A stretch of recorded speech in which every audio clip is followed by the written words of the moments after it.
በስተመጨረሻም ብሩክ መነጋገር ጀመረ። በጣም ደስ የሚል ነገር ነው። ብሩክ በዚህን 3 ቀን ውስጥ ትልቅ ተስፋ እያሳየ ነው።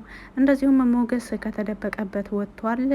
ሞገስም ከተደበቀበት ቦታ የወጣው ትልቅ መረጃ ስለያዘ ነው። ከአሁን በኋላ እነ ካሌብ ፈጽሞ መድብልንና ሞገስን እንደዚሁም ብሩክን ፈጽሞ መታገል እንደሌለባቸው እንደማይችሉም የሚያስመሰክር ትልቅ ፋይል ይዟል። ሞገስ አሁንም በድጋሚ ቤቱን ሊያስመልስ ነው። እንግዲህ በሞገስ ዙሪያ ብዙ ከባባድ ነገሮች ነበሩ። ሰሞኑን ከመድብል ጋር ለራሱ እንዳይገናኝ የሆነበት ትልቁ ወጥመድ ከካሌብ ሰዎች ለማምለጥ እንደዚሁም ደግሞ የተቀማውን ቤት ለማስመለስም ሆነ ሉላን ለማዳን በሚል ምክንያት ነው። ሰሞኑን ሞገስ ከተመልካችም ከካሜራ ተሰውሮ የነበረው። እንግዲህ ዛሬ ሞገስ መጥቷል፣ ወደ ቤት መጥቷል። እንደዚሁም ሉላ ያለችበት ሁኔታ በጣም በጥሩ ሁኔታ እንደሆነ ተናግሯል። እንግዲህ ዛሬ ለመጀመሪያ ጊዜ ከሆስፒታል ከወጣ ወደዚህ ብሩክ ለመጀመሪያ ጊዜ ሲነጋገር ተደምጧል። ይህም ነገር ትልቅ ተስፋ እንዳለው በተለይ ደግሞ ሞገስን ሲመለከት ብሩክ በጣም ደስ እንዳለው፣ ሰሞኑን ጠፍቶ የከረመበት ጉዳይ ሁላቸውንም ሲያስጨንቃቸው ነበረ። ሞገስ ያለበትን ሁኔታ ለራሱ ማወቅ አስቸጋሪ ሁኔታ ላይ ተደርሶ ነበር። አሁን ላይ ግን ሞገስ በሰላም ወደ ብሩክ ቤት ተመልሷል። እንደዚሁም ደግሞ ሉላም ያለችበትን ሁኔታ አሳውቋቸዋል። እስከ ዛሬም ምን ሲያደርግና የት እንደከረመ ሁሉ ነግሯቸዋል። ብሩክ ሞገስን ሲያይ በጣም ነው ደስ ያለው። ለዚህም ይመስላል እንግዲህ የመጀመሪያ ቀን ዛሬ ተነጋግሯል። ይህ ደግሞ በጣም ለወደፊት ትልቅ ተስፋ እንዳለው ነው። በቤት ውስጥ ትልቅ ደስታን ፈጥሯል። ሰላም ሰላም፣ ውድና የተከበራችሁ የቻናል ቤተሰቦች፣ ለቻናሉ አዲስ ከሆናችሁ ሰብስክራይብ በማድረግ እንደዚሁም ቪዲዮውን በላይክ መጀመር አትርሱ። ምሳሌ ድራማ ቀጣይ ፓርት ነው ይዤላችሁ የመጣሁት። እስከ መጨረሻው ድረስ ለማዳመጥ ሞክሩ። ቪዲዮውን አለፍ አለፍ እያልኩ አስገባላችኋለሁኝ። ሞገስ እንግዲህ ለረጅም ጊዜ በካሌብ ሰዎች አማካኝነት እየተሳደደ ይገኛል። እንደሚታወቀው ቤቱንም ተከራክረው ቀምተውታል። በፊት ሲኖርበት የነበረውን ቤት ማለት ነው። ከአሁን በፊት በዝና አማካኝነት ቤቱም ሆነ ንብረቱ ታግዶ ነበረ። ሙሉ ንብረቱን እስከ ማጣት ድረስ ደርሶ ነበር። ነገር ግን በጠበቃው አማካኝነት እያንዳንዱ ንብረቱን አስመልሶለት ቤቱንም አስመልሶለት ነበረ። በመጀመሪያ ያስመለሰው ድርጅቱንና በባንክ ቤት የታገዱ ገንዘቦቹን ሲሆን በመጨረሻ ላይ ደግሞ ቤቱንም አስመልሶለት ነበረ። ያንን ምክንያት በማድረግ እንግዲህ ጠበቃውን እንዲያጠፋው ለመድብል ታዟል። ከአሁን በፊትም መድብል ለጠበቃው የነገረው ነገር ነው። ጠበቃው ደግሞ ይህንን ነገር ፈጽሞ ለመሸሽ ፍላጎት የለኝም ብሏል። ቤተሰቦችን ምናልባት ከከተማ ላወጣ እችላለሁ እንጂ እኔ ግን ይሄን ካሌብ የሚባለውን ሰውዬ እንደ የህግ ሰው እንደመሆኔ መጠን እዚሁ ታግዬ ለፍርድ አቀርበዋለሁ በማለት ሲናገር ነበረ። ጠበቃውና ካሌብ አሁንም ላይ ቢሆን እልክ ላይ ናቸው። እንደሚታወቀው ራሱ ተከራክሮ ያስለቀቀላቸውን ራሱ ተከራክሮ ያስመለሰላቸውን ንብረታቸውን የነሞገስን አሁንም መልሶ ካሌብ ቀምቷቸዋል ማለት ነው። በዚህ ነገር ላይ ደግሞ ጠበቃውም ዝም አላለም። ጠበቃው ብዙ መረጃዎችን እያሰባሰበ ይገኛል። የሞገስን ንብረት ብቻ ሳይሆን ብዙ ፍትህ የሚፈልጉ ሰዎች በካሌብ ስር እንዳሉ ለህግ ለማሳወቅ እየሰራ ይገኛል። በሌላ መልኩ እንግዲህ ብሩክ ከታመመ ሳምንታትን እያስቆጠረ ነው። ራሱን ስቶ ነው የከረመው። ዛሬ ግን ለመጀመሪያ ጊዜ ነቅቶ ለምን እዚህ ቦታ እንደተገኘና ጉዳዩ ፈጽሞ እየገባው እንዳልሆነ ለምንድን ነው እዚህ የመጣ ነው በማለት ሁሉ ሲጠይቅ ነበረ። ምንም አይደለም በማለት እንግዲህ መድብል ብሩክን ለማረጋጋት ሲሞክር ይደመጣል። ብሩክ የሚያስታውሰው በሰርግ ላይ እንደነበሩ ቅድስትን እንዳገባት በጣም የሚያምር ልብስ እንደለበሰ ቅድስትም በጣም አምራና ተውባ እንደነበረች ነው የሚያስታውሰው። አሁን ሲነቃ ግን ቅድስት ስታለቅስበት የከረመችው ፊቷ በልዞ እንዳለ ያው ውበቷ በለቅሶና በሀዘን ተጎሳቁላ ነው ያገኛት። ለዛም ነው እንግዲህ ብሩክ በጣም ግራ የተጋባው። እንደዚሁም ያለበት ቦታ ፈጽሞ ሁሉም ነገር ነው ግራ ያጋባው ብሩክንና የት ነኝ፣ ለምንድን ነው እዚህ የመጣ ነው እንደዚሁ ሰርጉስ ብሎ ጠይቋቸዋል። እንደዚሁ ልብሱ የለበሰውን ልብስ ሁሉ ሲመለከት ነበረ። እንግዲህ እሱ የመሰለው የዛኑ ቀን ምናልባትም ታሞ ወደ መኝታ ክፍል ገብቶ አልጋው ላይ ለመድረስ በጣም ሲታገል ነበረ። በዛን አልጋው ላይ ሳይደርስ ነበረ የወደቀው በወቅቱ። እንግዲህ በዛን ቅጽበት ወደ መኝታ ክፍል ከገባ በኋላ ያለውን ነገር ፈጽሞ አያስታውስም። ስንት ቀን እንዳለፈም ፈጽሞ የሚያስታውሰው ነገር የለውም። ምክንያቱም ራሱን ስቶ ስለከረመ አሁን ላይ የጠየቃቸው ጥያቄ እንግዲህ ምናልባት እነሱ የሚመልሱለት መልስ የጤናውን ሁኔታ ይበልጥ እንዳያዛባው ምንም አልተፈጠረም፣ ምንም አልሆነም በማለት እሱን ሲያረጋጉት ነበረ። በወቅቱ ምሳሌ ገና ከትምህርት ቤት እየገባች ነበር እና አባቴን ላይ ይገባለሁ እያለች እንደዚሁም ደግሞ ዶክተሮቹ ብሩክ ስለነቃ መንቃቱ ጋር ተያይዞ ደግሞ ምንም አይነት የሚያሰጋ ነገር መኖር አለመኖሩን ቼክ እያደረጉ ስለነበረ በጣም ሁሉ ነገር ነበረ ግራ የገባው። ምሳሌስ እንዴት ትምህርት ቤት ሄደች አይነት ነገር። ምክንያቱም በሰርጉ ቀን ምሳሌም እንደነሱ ለባብሳ ሰርጉን ስታደምቅና ደስተኛ ሆና ስትጨፍር ነበረ ያያትና የሆነው ነገር ልክ እንዳልሆነ እየተፈጠረ ያለው ነገር እየገባው እንዳልሆነ ተገንዝበናል እንግዲህ ከጥያቄውና ከአስተያየቱ አንጻር። ነገር ግን ቤተሰቡ ብሩክ ስለነቃ እንደዚሁም ደግሞ ወደ ሙሉ ትውስታው በመመለሱ በጣም ደስ ብሏቸዋል። ምክንያቱም ይህ የተመገበው በምግብ የወሰደው መርዝ ብዙ አይነት አደጋዎችን ሊያደርስ ይችላል። ብሩክ ከነቃ በኋላ ብዙ አይነት ነገሮችን እሱ ላይ ሊያደርሱ ይችላሉ የሚል ስጋትም ነበረ። ነገር ግን ብሩክ ከነቃ በኋላ ነገሮችን እንደሚያስታውስ እንደዚሁም መነጋገርም ትንሽ ከድካም አንጻር ድምፁ ዝቅ ያለ ቢሆንም የሚለው ነገር በጣም ግልጽ እንደነበረ ነው ከዚህ ላይ ያየ ነው። ወደ ሉላና ወደ ሞገስ ስንመለስ እንግዲህ ሞገስ ሲያሳድዱት የነበሩት ሰዎች እንደሚታወቀው የካሌብ ሰዎች ናቸው። ዝና በህይወት የለም ተብሎ ነው የሚታመነው። ነገር ግን ወደ እውነታው ስንመለስ ዝና በህይወት አለ። ዝናን አስገድያለሁ ብሎ ደስተኛ የሆነው ካሌብ በሱ ላይ ትልቅ እየተጠነሰሰ ያለ ሴራ እንዳለ ፈጽሞ ያልገመተው ዱብዳ ነው እንግዲህ በቅርብ የሚደርስበት። በዚህም በአሁኑ ፓርቲ ላይ ኦፕሬሽኖች ተጀምረዋል። መድብል ካሌብ ላይ ጥቃት ለማድረስ ዛሬ ነገ ማለት እንደሌለበት ከጓደኞቹ ጋር ሲማከር ነበረ። ምክንያቱም ካሌብ ጊዜ በተሰጠው ቁጥር እሱ የማይቆጣጠራቸውን ነገሮች በእነሱ ላይ ሊያደርሱ እንደሚችል ካሌብን ከኔ በላይ አታውቁትም፣ እሱ ጋር ለአመታት ስሰራ ኖሬ ያለው በማለትም ሲናገር ነበር። እንግዲህ ጠበቃው በራሱ አቅም የቻለውን ነገር ሁሉ አድርጎ ካሌብን ይገባዋል የሚለውን ቅጣት ለመስጠት ጽናት እያደረገ ነው ያለው። እንደዚህም በቻለው አቅም ቤተሰቦቹን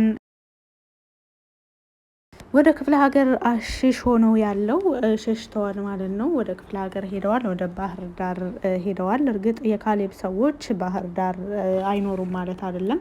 ነገር ግን ለጊዜው ቢያንስ እዚህ ሆነው ለአደጋው በጣም ተጋላጭ የመሆን እድላቸው ሰፊ ስለሆነ ወደ ክፍለ ሀገር ቢሄዱ ለእኛም ለትግላችንም እየተሻለ ይሆናል ብሏል። እንደዚሁም እዛ ድረስ ያሉ ሰዎችን አጠያይቆ እስከሚደርስባቸው ድረስ እኛ ደግሞ እዚህ እረፍት መስጠት የለብንማ በማለት መድብል ሲናገር ነበር። ምክንያቱም ካሌብን እረፍት ከሰጠነው በየቦታው ያሉ የኛ የሆኑ ሰዎችን ማጥቃትም እኛንም ጨምሮ ማጥቃት ይችላል። ነገር ግን እኛ ጥቃታችንን ስንጀምር በተከታታይ ነው፣ እሱ እረፍት ማግኘት የለበትም በማለት በአሁኑ ላይ እንግዲህ ዝናም ከነ መድብል ጎን ነው። ዝና ከነ መድብል ጎን የሆነበት ምክንያት በዋናነት የዝናን ሕይወት ያተረፈለት ከፈጣሪ በታች መድብል ነው። መድብልን ልኮ ዝናን አጥፋልኝ ብሎት ሄደህ ጨርሰው ብሎት፣ ነገር ግን መድብል ሰው ልኮ ዝናን ከእስር ቤት አስወጣው እንጂ ህይወቱን አላሳጣውም። ከእስር ቤት የወጣው ግን ልክ እንደ ሞተ በሞት ዜና ነው የወጣው። በሞት ዜና መውጣት ብቻ ሳይሆን ባዶ አስክሬን እስከ መቅበር ድረስ ደርሰዋል። እንግዲህ ካሌብ በአሁኑ ላይ እዛ የተቀበረው ባዶ አስክሬን የዝና አስክሬን ባዶ ሳጥን ማለቴ ባዶ ሳጥኑ ውስጥ የዝና አስክሬን እንዳለ ነው የሚገምተው። ነገር ግን ሚስጥሩ ሌላ ነው። ስለዚህ እያንዳንዱ ሙተዋል ብሎ በህይወት የሉም ብሎ ያሰባቸው ሰዎች ሁሉ እሱን ሊያጠቁት በዙሪያው እያሰፈሰፉ እንዳሉ ግልጽ ነው። ከዚህ ፓርት ላይ እንደተረዳ ነው ከሆነ በተለይ ደግሞ መንትያ ወንድሙ ፈጽሞ ብዙ አመታትን አስቆጥሯል። በካሌብ አማካኝነት ህይወቱ ጠፍቷል ተብሎ ካሌብ ሙሉ ለሙሉ ወንድሜን ህይወቱን አሳጥቸዋለሁ ብሎ ወንድሜን ቀብሬዋለሁ ብሎ በወንድሙ ስም ነው እንግዲህ እስካሁን ድረስ በዚህን ዙፋኑ ላይ ተቀምጦ ያለው። ጭራሽ ምንም ስጋት እየተሰማው አይደለም። ወንድሙን በማጣቱም ምንም አይነት እዝነትም ሆነ ሀዘን አይታይበትም። በሆነው ነገር በጣም ደስተኛ እንደሆነ ነው ካሌብ በሆነው ነገር በጣም ደስተኛ እንደሆነ ካሁን በኋላ የአባቱ ልጅ እሱን ምናልባት ንብረቱንም ሁሉ ነገሩን ይወርሰኛል ይካፈለኛል ብሎ የሚያስበው አካል መንትያ ወንድሙ ማለት ነው በህይወት እንደሌለ ነው የሚያስበው። ነገር ግን በህይወት እንዳለና ከመድብል ጋር አሁን ካሌብን ታግለው ካለበት ቦታ ጥለው እንደዚሁም እሱንም ወደ ህግ ለማቅረብ እየተዘጋጁ ያሉበት ሁኔታ ነው ያለው። የሉላና የሞገስ ሁኔታ እንግዲህ ሞገስ ያለበት ሁኔታ ታውቋል ተብሏል። ያለበት ሁኔታ በጥሩ ሁኔታ ነው። ሞገስ የካሌብ ሰዎች እያሳደዱት ቢሆንም ያለውን ብዙ ነገሮችን ለመቀማት እያሰቡ ቢሆንም ሞገስ በአሁኑ ላይ በባንክ ቤት የነበረውን ገንዘብ ወደ ሉላ አካውንት አሸጋግሯል። ምክንያቱም ካሁን በኋላ ዝና ምንም አይነት በሉላም ሆነ በሞገስ ላይ ምንም አይነት ስጋት አይደለም። ይልቁንስ እነሱንም ጭምር ሊከሳቸው ይፈልጋል። ምክንያቱም ሉላ ምን ያህል እንደተሰቃየች እሱም ደግሞ ለካሌብ ብሎ ምን ያህል ርቀት እንደሄደ ምን ያህል ክፋት እንደሰራ በአሁኑ ላይ በተለይ ደግሞ ዝና በመድብል አማካኝነት እተርፋለሁ ብሎ መድብል ያድነኛል ብሎ ፈጽሞ አስቦት የማያውቀው ነገር እንደሆነ ተናግሯል።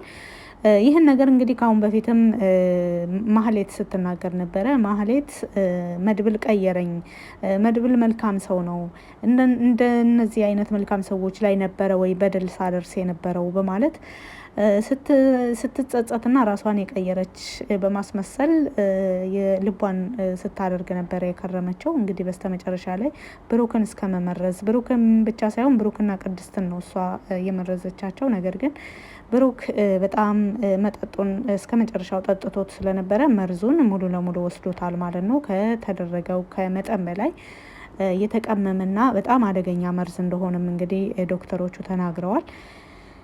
ይሁንና ቅድስት ደግሞ በመጠኑ ከጠጣች በኋላ ሌላውን ቁጭ አድርገው ነበር። ብሩክ ሁሉንም ስለወሰደ ወዲያውኑ ነበር የታመመው። ቅድስት ግን ለተወሰነ ጊዜ ራሷን ከሳተች በኋላ ወዲያውኑ ነበር የነቃቸው። ብሩክንም ለዚህን ሁሉ ቀናት ከጎኑ ሆና ስታስታመመው የነበረችው ቅድስት ራሷ ናት ማለት ነው። እና በብዛት በመውሰዱ ነው እንግዲህ እሱ ይህን ሁሉ ጫና ሊደርስበት የቻለው። ሞገስ በቅርብ ከሉላ ጋር እንደሚጣመሩም ተናግሯል። አሁን ያለበት ሁኔታ በጣም ሲያሳድዱትና ብዙ ጥንቃቄ ሲያደርግ እንደከረመ ወደ ብሩክም ሆስፒታል ድረስ መጥቶ መድብልንና ብሩክን ለማግኘትም ብዙ ቻንስ እንዳላገኘ፣ ነገር ግን አልፎ አልፎ ከመድብል ጋር እንደሚገናኙ በስልክ እንደሚገናኙ እንደዚሁም ከጠበቃው ጋር አልፎ አልፎ በመገናኘት ብዙ እነሱን ሊያግዙ የሚችሉ ነገሮችን እየሰሩ እንደሆነ ነው የተናገረው ሞገስ። መድብል ካሌብን መታገል የሚፈልገው ብቻውን ነበረ። በዙሪያው ያሉ ሰዎችን ማንንም ማስገባት አልፈልግም ብሏል። እንደሚታወቀው በዙሪያ ያሉ ሰዎችን ከጥቃት ለማዳን ግዴታ እኔ ብቻዬን ነኝ ካሌብን መታገል ያለብኝ፣ ለዚህ ደግሞ ጊዜ መስጠት የለብኝም ብሎ ነበረ። ሞገስና ጠበቃው ደግሞ ከመድብል እኩል እየሄዱ ነው ማለት ነው ካሌብን ለመጣል። በዚህን ቅርብ ጊዜ ካሌብ እንደሚወድቅ ምንም ጥርጥር የለውም። በተለይ ደግሞ ብሩክ አሁን ነቅቶ ከነገ በኋላ ወደ ቤት ከሄደ ብሩክ ወደ ቤት ከሄደ በኋላ መድብል ቀጥታ ከካሌብ ላይ እርምጃውን ይጀምራል ማለት ነው። ምንም የሚያሰጋው ነገር የለም። ብሩክም ደግሞ ለራሱና ለቤተሰቡ አያንስም። ከውጭ ያለውን ጥቃት ደግሞ መድብል እንደሚከላከልለት እንደዚሁ ቃል የገባው ነገር ነው። በመድብል ሀሳብ ብቻውን ነበር መታገል የፈለገው። ነገር ግን ብሩክም ካሌብ ጋር ወንድሙ መድብል እየታገለ መሆኑን እያወቀ መቼም አርፎ እንደማይቀመጥ ግልጽ ነው። ነገር ግን ብሩክ አሁንም ላይ ቢሆን ማገገም ያስፈልገዋል። ራሱን መጠበቅ፣ ራሱን መንከባከብ አለበት። ከምንም አይነት አደጋ ራሱን መጠበቅ አለበት። ለዚህም ለተወሰነ ጊዜ ከቤት እንደማይወጣ እንግዲህ ለመድብል ቃል ሲገባለት ነበረ። አሁን ወደ ቤት ከሄድን በኋላ ምንም ነገር እኔን እንዳታስቸግረኝ በማለት ሲጠይቀው ነበረ። ምንም አላስቸግረህም በማለትም ብሩክ ለመድብል ቃል ገብቶለታል። መድብል ያለበት ሁኔታ ብሩክ በጣም አሳስቦታል። ያ ካሌብ የሚባለው ሰው ሲጨክን አንተን ላጣህ እችላለሁ በማለት ህይወትን የሚያክል ነገር ነው እኮ መስዋዕት እየከፈልክ ያለኸው። አንተ ከካሌብ ጋር ገጠምክ ማለት እኔ አንተን አጣሃለሁ ማለት ነው በማለት አንተ ማለት እኔ ለልጄና ለቅድስት ስኖር አንተ ደግሞ ለእኔ ስትል ልትኖር ይገባል። ሁላችንም እኮ አንተን እንፈልግሃለን። አንተ አደጋ ውስጥ ሆነህ እኛ ደስተኛ ልንሆንም አንችልም በማለት ከጎኑ እንደሚሆኑለት እንግዲህ ቃል ቢገቡም ለተወሰነ ጊዜ ግን ብሩክ ራሱን ማስታመም እንዳለበት ለእያንዳንዱ ነገር በሞገስም ሆነ በመድብል ላይ የሚደርሱ ነገሮችን ለመከላከል ግዴታ ብሩክ መዳንና ወደ ሙሉ ጤንነቱ መመለስ መቻል እንዳለበት እንግዲህ መድብል ሲያስጠነቅቀው ነበረ ብሩክን። እንግዲህ በአሁኑ ፓርት ላይ ከታዩት ደስ የሚሉ ነገሮች ዋና ዋናዎቹ መግቢያው ላይ እንደነገርኳችሁ የሞገስ ያለበት ሁኔታ መታወቁ፣ ሞገስ ደግሞ ቤቱ ተወሰደበት እንጂ ሙሉ ሌሎች ንብረቶቹን ፈጽሞ ማንም ሊያገኛቸው እንደማይችሉ እንግዲህ ከአሁን በፊት መኪናውንና የተወሰነ ገንዘብ ሊያገኝ የቻለው በእናቱ አካውንት ያስቀመጠውንና በእናቱ ስም ያስመዘገበውን መኪናና በእናቱ ስም በአካውንት ያስቀመጠውን ገንዘብ ለተወሰነ ጊዜ ሲጠቀምበትና ሲገለገልበት ነበር። በስተመጨረሻ ምሳሌ በጣም በታመመች ጊዜ መኪናውን በመሸጥ በእናቱ ስም የተመዘገበውን መኪና በመሸጥ ለምሳሌ መታከሚያ አውሎታል። በዛን ሁኔታ ሆኖ ለራሱ ከብሩክ ጎን ነበረ። ስለዚህ አሁንም ቢሆን ያደረገው ምንድነው? የመጀመሪያ በተሰጠው እድል የተጠቀመበት ነገር ምንድነው? ሞገስ ገንዘቡን በባንክ ቤት ታግደው የነበሩ ገንዘቦቹን አዙሯል። ግማሹን በእናቱ ግማሹን በሉላ የተወሰኑትን ደግሞ በሱ አስቀምጧል። ሌላ ደግሞ በድርጅቱ ዙሪያ በስራው ዙሪያ ላይ ስራው ከምንም አይነት ወንጀል ነጻ ሆኖ እየሰራ ነው። እንግዲህ ፖሊሶችም ሆነ የህግ አካሎች ቢከታተሉ ምንም አይነት ወንጀል እንዳይገኝ አድርጎ እየሰራ ነው ያለው። በዚህ አይነት መልኩ ስራውን ከቀጠለ ማንም ስራውን ማዘጋት እንደማይችልና በቅርብ ጊዜ በሚባል መልኩ ወደ ድሮ ሁኔታው እንደሚመለስ እንግዲህ ባለሙሉ ተስፋ ነው ሞገስ። በቅርብ ደግሞ ከሉላ ጋር እንደሚጋባ ተናግረዋል። በተለይ ደግሞ ብሩክ ድኖ ወደ ሙሉ ጤንነቱ ከተመለሰ በቅርብ ጊዜ ሰርጉን እንደሚደግሱና ለሉላና ለሞገስ ሰርግ ሁላቸውም ዝግጅት ማድረግ እንዳለባቸው ተነጋግረዋል። በዚህን ነገር ደግሞ እንደሚያሳኩትም ቃል ገብተዋል ሁላቸውም። ምክንያቱም ነገሮችን እየታገለን እንጂ ፈርተን ፈጽሞ ነጻ ልንወጣ አንችልም በማለትም እርስ በራሳቸው እንደሚደጋገፉ ቃል ተግባብተዋል። እንግዲህ በአሁኑ ፓርት ላይ ያሉት ዋና ዋና የተፈጠሩ ደስ የሚሉ ነገሮች ይህንን ይመስሉ ነበረ። በቪዲዮ ላይ ያላችሁን አመለካከት ማንኛውንም አስተያየት በኮመንት ስር መጻፍ ትችላላችሁ። ስላዳመጣችሁኝም ከልብ አመሰግናለሁ። መልካም ጊዜ